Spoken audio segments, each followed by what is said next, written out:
ಶ್ರೀ ಗಣಪತಿ ಶಾರದಾ ಗುರುಭ್ಯೋ ನಮಃ. ಶ್ರೋತೃಗಳಿಗೆ ಭಗವದ್ಗೀತೆಯಲ್ಲಿ ಕ್ಷೇತ್ರಜ್ಞ ವಿಭಾಗ ಯೋಗವೆಂಬ ತ್ರಯೋದಶೋಧ್ಯಾಯದ ಸಂಕ್ಷಿಪ್ತ ಅರ್ಥ ಸಹಿತ ಮೂಲ ಶ್ಲೋಕಗಳ ಶ್ರವಣಕ್ಕೆ ಸ್ವಾಗತ. ಅಥ ತ್ರಯೋದಶೋಧ್ಯಾಯಃ ಕ್ಷೇತ್ರಜ್ಞ ವಿಭಾಗ ಯೋಗಃ. ಶ್ರೀ ಭಗವಾನುವಾಚ ಇದಂ ಶರೀರಂ ಕೌಂತೇಯ ಕ್ಷೇತ್ರಮಿತ್ಯಭಿಧೀಯತೆ ಏತದ್ಯೋ ವೇತ್ತಿ ತಂ ಪ್ರಾಹುಃ ಕ್ಷೇತ್ರಜ್ಞ ಇತಿ ತದ್ವಿದಃ. ಶ್ರೀ ಭಗವಂತನು ಹೇಳಿದನು, ಎಲೈ ಅರ್ಜುನ, ಈ ಶರೀರವನ್ನು ಕ್ಷೇತ್ರ ಎಂಬುದಾಗಿ ಹಾಗೂ ಇದನ್ನು ತಿಳಿದಿರುವವನನ್ನು ಕ್ಷೇತ್ರಜ್ಞ ಎಂಬುದಾಗಿ ಹೇಳಲಾಗಿದೆ. ಇವುಗಳ ತತ್ವವನ್ನು ಅರಿತ ಜ್ಞಾನಿಗಳು ಹೀಗೆ ತಿಳಿಸುತ್ತಾರೆ. ಕ್ಷೇತ್ರಜ್ಞಂಚಾಪಿ ಮಾಂ ವಿದ್ಧಿ ಸರ್ವಕ್ಷೇತ್ರೇಷು ಭಾರತ. ಕ್ಷೇತ್ರಜ್ಞಯೋರ್ಜ್ಞಾನಂ ಯತ್ತಜ್ಞಾನಂ ಮತಂ ಮಮ. ಎಲೆ ಅರ್ಜುನ, ಎಲ್ಲ ಕ್ಷೇತ್ರಗಳಲ್ಲಿ ಕ್ಷೇತ್ರಜ್ಞ ಅರ್ಥಾತ್ ಜೀವಾತ್ಮನು ನಾನೆಂದೇ ನೀನು ತಿಳಿ. ಹಾಗೆಯೇ ಕ್ಷೇತ್ರಜ್ಞ ಅರ್ಥಾತ್ ವಿಕಾರ ಸಹಿತ ಪ್ರಕೃತಿ ಮತ್ತು ಪುರುಷನನ್ನು ತತ್ವದಿಂದ ತಿಳಿಯುವುದೇ ಜ್ಞಾನವಾಗಿದೆ. ಹೀಗೆ ನನ್ನ ಮತವಾಗಿದೆ. ತತ್ಕ್ಷೇತ್ರಂ ಯಚ್ಚ ಯಾದೃಕ್ಚ ಯದ್ವಿಕಾರಿ ಯತಶ್ಚ ಯತ್ ಸ ಚ ಯೋ ಯತ್ ಪ್ರಭಾವಶ್ಚ ತತ್ಸಮಾಸೇನ ಮೇ ಶೃಣು. ಆ ಕ್ಷೇತ್ರ ಯಾವುದು ಮತ್ತು ಹೇಗಿದೆ ಹಾಗೂ ಯಾವ ವಿಕಾರಗಳಿಂದ ಕೂಡಿದೆ, ಯಾವುದರಿಂದ ಯಾವುದು ಉಂಟಾಗಿದೆ, ಆ ಕ್ಷೇತ್ರಜ್ಞನು ಯಾರು ಹಾಗೂ ಯಾವ ಪ್ರಭಾವದಿಂದ ಕೂಡಿರುವನು, ಇದೆಲ್ಲವನ್ನು ಸಂಕ್ಷೇಪವಾಗಿ ನನ್ನಿಂದ ಕೇಳು. ಋಷಿಭಿರ್ಬಹುಧಾ ಗೀತಂ ಛಂದೋಭಿರ್ವಿವಿಧೈ ಪೃಥಕ್ ಬ್ರಹ್ಮಸೂತ್ರ ಪದೈಶ್ಚೈವ ಹೇತುಮದ್ಭಿರ್ವಿನಿಶ್ಚಿತೈ. ಈ ಕ್ಷೇತ್ರ ಮತ್ತು ಕ್ಷೇತ್ರಜ್ಞನ ತತ್ವವನ್ನು ಋಷಿಗಳು ಅನೇಕ ಪ್ರಕಾರಗಳಿಂದ ಹೇಳಿದ್ದಾರೆ ಮತ್ತು ಬೇರೆ ಬೇರೆ ವೇದ ಮಂತ್ರಗಳಿಂದಲೂ ವಿಭಾಗ ಸಹಿತ ಹೇಳಲಾಗಿದೆ. ಹಾಗೆಯೇ ಚೆನ್ನಾಗಿ ನಿಶ್ಚಯಿಸಿದ ಯುಕ್ತಿಯುಕ್ತ ಬ್ರಹ್ಮಸೂತ್ರದ ಪದಗಳಿಂದಲೂ ಹೇಳಲಾಗಿದೆ. ಮಹಾಭೂತಾನ್ಯಹಂಕಾರ ಬುದ್ಧಿರವ್ಯಕ್ತಮೇವ ಚ ಇಂದ್ರಿಯಾಣಿ ದಶೈಕಂಚ ಪಂಚಚೇಂದ್ರಿಯಗೋಚರಾಃ. 5 ಮಹಾಭೂತಗಳು ಅಹಂಕಾರ, ಬುದ್ಧಿ ಮತ್ತು ಮೂಲ ಪ್ರಕೃತಿ, ಹಾಗೆಯೇ 10 ಇಂದ್ರಿಯಗಳು, 1 ಮನಸ್ಸು, 5 ಇಂದ್ರಿಯಗಳ ವಿಷಯಗಳು ಅರ್ಥಾತ್ ಶಬ್ದ, ಸ್ಪರ್ಶ, ರೂಪ, ರಸ ಮತ್ತು ಗಂಧ. ಇಚ್ಛಾದ್ವೇಷ ಸುಖಂ ದುಃಖಂ ಸಂಘಾತಶ್ಚೇತನಾಧೃತಿಃ ಏತತ್ ಕ್ಷೇತ್ರಂ ಸಮಾಸೇನ ಸವಿಕಾರಮುದಾಹೃತಂ.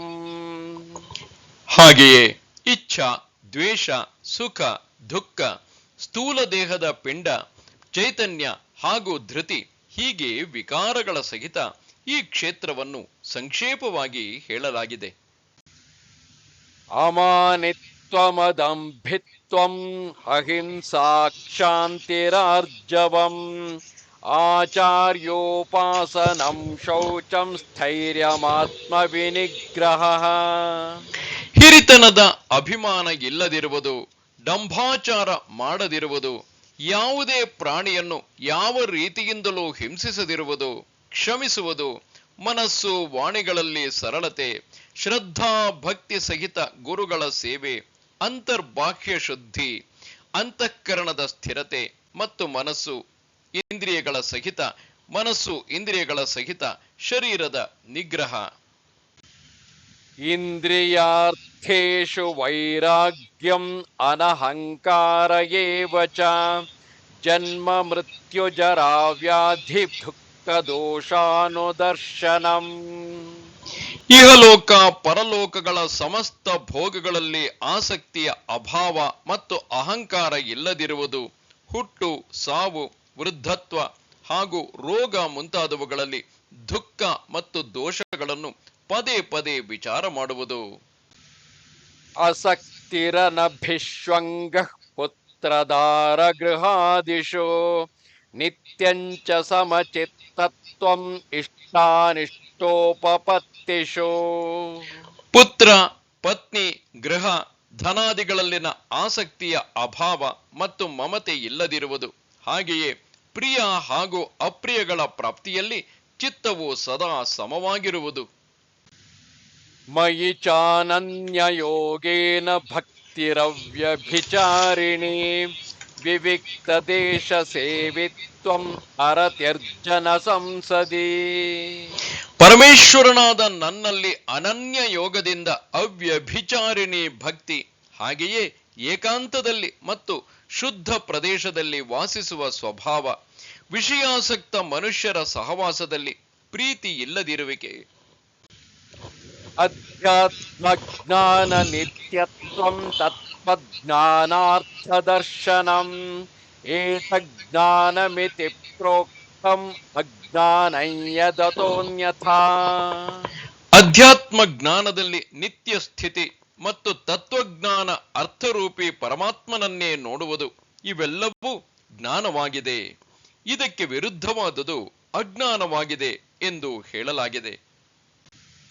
ಜ್ಞೇಯಂ ಯತ್ತತ್ ಪ್ರವಕ್ಷ್ಯಾಮಿ ಯಜ್ಞಾತ್ವಾಮೃತಮಶ್ನುತೆ ಅನಾದಿಮತ್ ಪರಂ ಬ್ರಹ್ಮ ನ ಸತ್ತನ್ನಾಸದುಚ್ಯತೆ.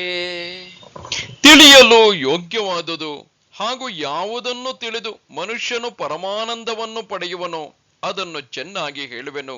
ಅದನ್ನು ಅನಾದಿ ಪರಮ ಬ್ರಹ್ಮ ಸತ್ ಎಂದಾಗಲಿ ಅಸತ್ ಎಂದಾಗಲಿ ಹೇಳಲಾಗುವುದಿಲ್ಲ.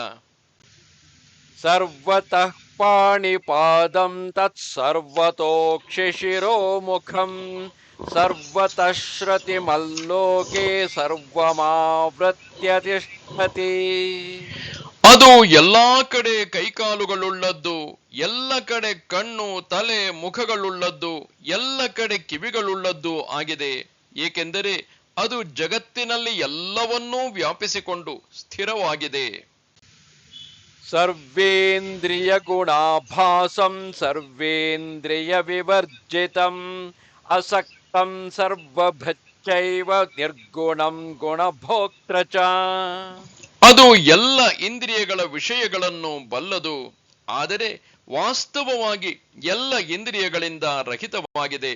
ಅದು ಆಸಕ್ತಿ ರಹಿತವಾಗಿದ್ದರೂ ಎಲ್ಲವನ್ನು ಧರಿಸಿ ಪೋಷಿಸುತ್ತದೆ ಹಾಗೂ ನಿರ್ಗುಣವಾಗಿದ್ದರೂ ಗುಣಗಳ ಭೋಕ್ತೃವಾಗಿದೆ. ಬಹಿರಂತಶ್ಚ ಭೂತಾನಾಂ ಅಚರಂಚರಮೇವ ಚ ಸೂಕ್ಷ್ಮತ್ವಾತ್ ತದವಿಜ್ಞೇಯಂ ದೂರಸ್ಥಂ ಚಾಂತಿಕೇ ಚ ತತ್.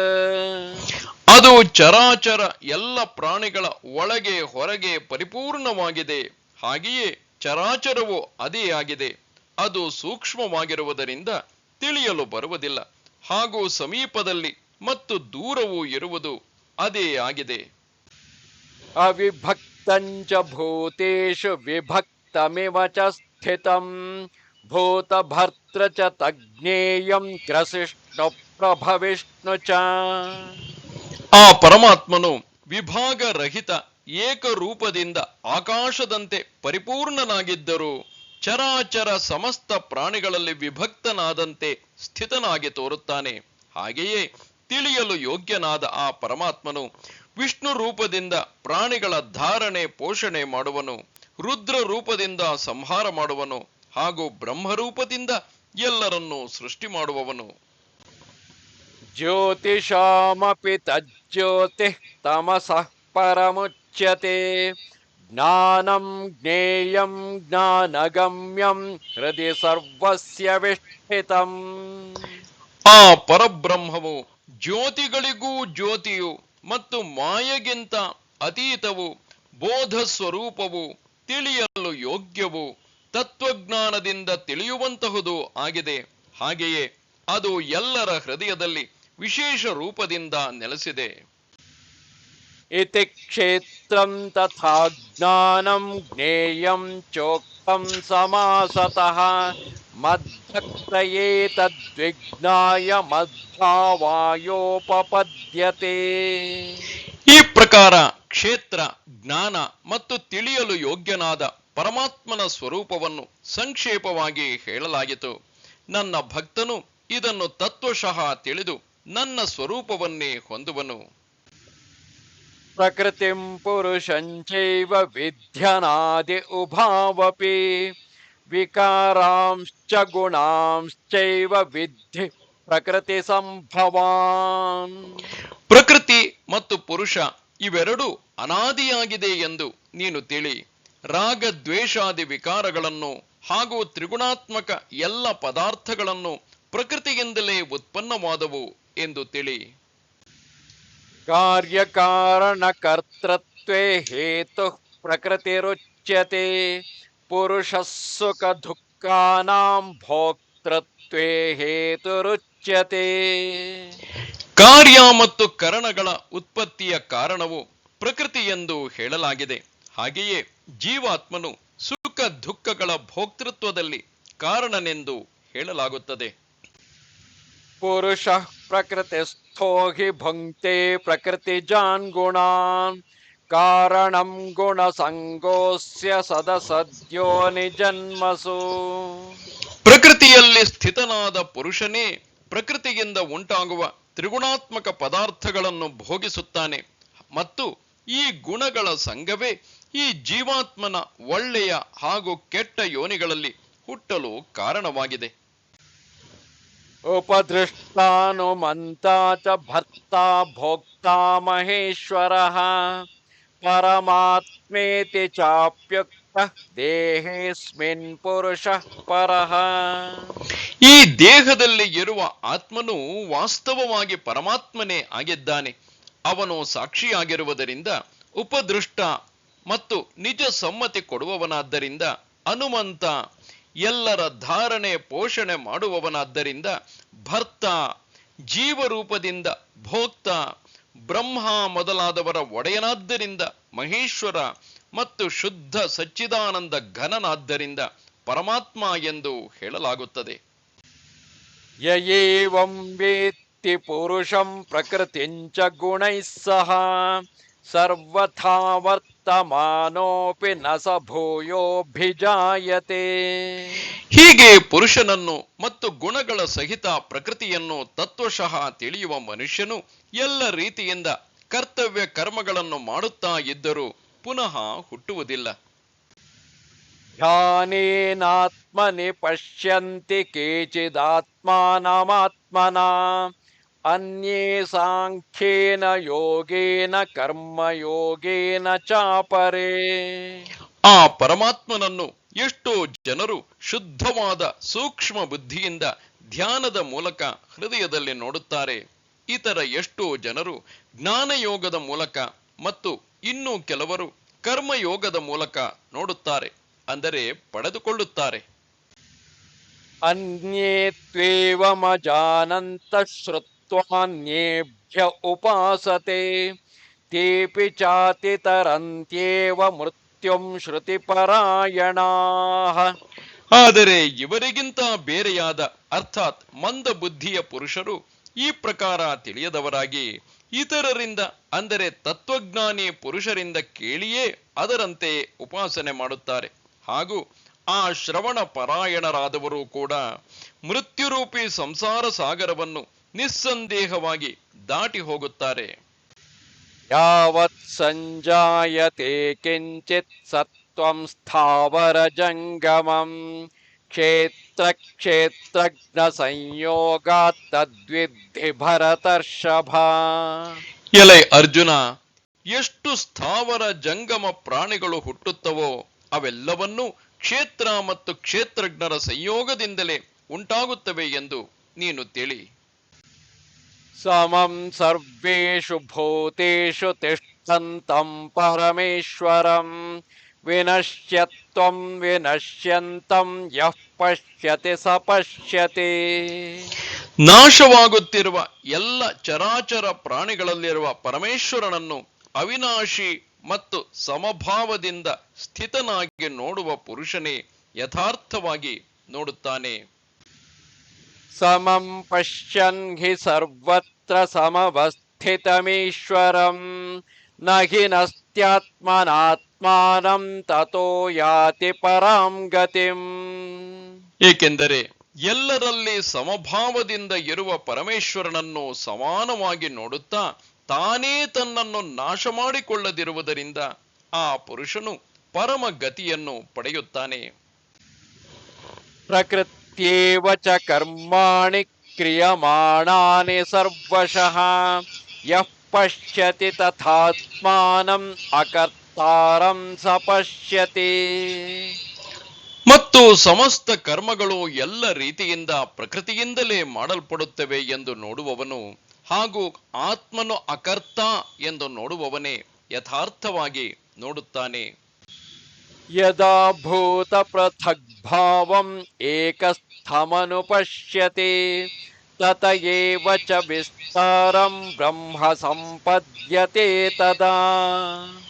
ಈ ಪುರುಷನು ಪ್ರಾಣಿಗಳ ಬೇರೆ ಬೇರೆ ಭಾವಗಳನ್ನು ಒಬ್ಬ ಪರಮಾತ್ಮನಲ್ಲೇ ಇರುವುದಾಗಿ ಹಾಗೂ ಆ ಪರಮಾತ್ಮನಿಂದಲೇ ಸಮಸ್ತ ಪ್ರಾಣಿಗಳ ವಿಸ್ತಾರವನ್ನು ನೋಡಿದ ಕ್ಷಣವೇ ಅವನು ಸಚ್ಚಿದಾನಂದ ಘನ ಬ್ರಹ್ಮನನ್ನು ಹೊಂದುತ್ತಾನೆ.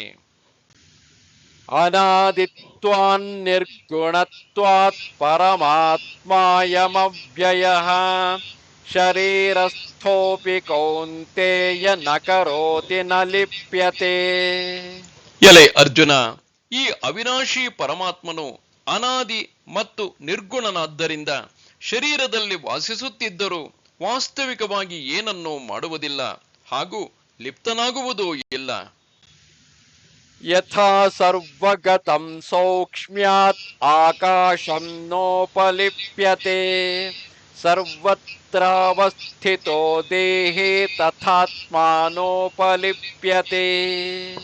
ಸರ್ವತ್ರ ವ್ಯಾಪಿಸಿರುವ ಆಕಾಶವು ಸೂಕ್ಷ್ಮವಾಗಿರುವ ಕಾರಣ ಲಿಪ್ತವಾಗದಿರುವಂತೆಯೇ ದೇಹದಲ್ಲಿ ಸರ್ವತ್ರ ವ್ಯಾಪ್ತನಾಗಿರುವ ಆತ್ಮನು ನಿರ್ಗುಣನಾದ ಕಾರಣ ದೇಹದ ಗುಣಗಳಿಂದ ಲಿಪ್ತನಾಗುವುದಿಲ್ಲ. ಯಥಾ ಪ್ರಕಾಶಯತ್ಯೇಕಃ ಕೃತ್ಸ್ನಂ ಲೋಕಮಿಮಂ ರವಿಃ ಕ್ಷೇತ್ರಂ ಕ್ಷೇತ್ರೀ ತಥಾ ಕೃತ್ಸ್ನಂ ಪ್ರಕಾಶಯತಿ ಭಾರತ.